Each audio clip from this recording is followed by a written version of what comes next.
4th of July, when Americans fired up their grills and set off fireworks and dressed up their dogs, North Korea launched its own explosive rocket in a concerning landmark missile test. The missile flew 587 miles and landed just off Japan's coast. They test missiles all the time, you say. Why is that important? Well, here's everything you need to know about what happened. The missile that the North Koreans tested is called an Intercontinental Ballistic Missile, or ICBM. It's different from other missiles that North Korea has launched in the past because ICBMs are designed to travel across continents, like from Asia to North America, for example. Even more concerning, these weapons are intended to carry nuclear warheads. Can a North Korean missile actually hit the mainland US? Not yet. The ICBM test doesn't prove that North Korea could hit New York City today, but it does suggest that they're working on it.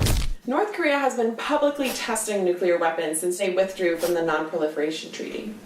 Their most powerful detonation was estimated at 10 to 15 kilotons, about the same size as the weapon the US dropped on Hiroshima in 1945. So we can assume that they have the know-how to make a weapon of that size. On top of that, experts estimate that North Korea has enough plutonium and weapons-grade uranium to make about 12 nuclear warheads, and possibly enough material for 60 warheads by 2020. Wait, what? 60 warheads by 2020? That's 5 times their arsenal in the next 3 years. That may seem like a lot, but compared to other world powers, North Korea's nuclear arsenal is rather small. Russia has 7,000 working weapons in its arsenal, and the US has 6,800. Needless to say, North Korea is far behind all the other countries that possess nuclear weapons. Still, considering that one bomb would instantly kill thousands, if not millions of people, and seriously injure hundreds of thousands more over time, one nuclear weapon in the North Korean arsenal, or anyone's nuclear arsenal for that matter, can have devastating consequences. So what are world leaders doing about this?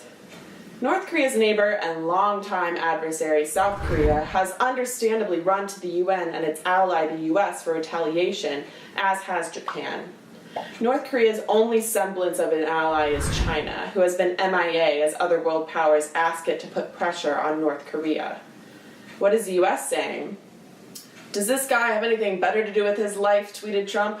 Hard to believe that South Korea and Japan would put up with this much longer. Then he went golfing. UN Ambassador Nikki Haley says that North Korea is asking for it, calling the test a clear and sharp military escalation. Ambassador Haley also asserted that North Korea's actions are quickly closing off the possibility of a diplomatic situation, which is slightly hypocritical considering that the US has been closing off those diplomatic channels too. In March, the US boycotted negotiations at the UN, negotiations that sought to create a comprehensive nuclear ban treaty.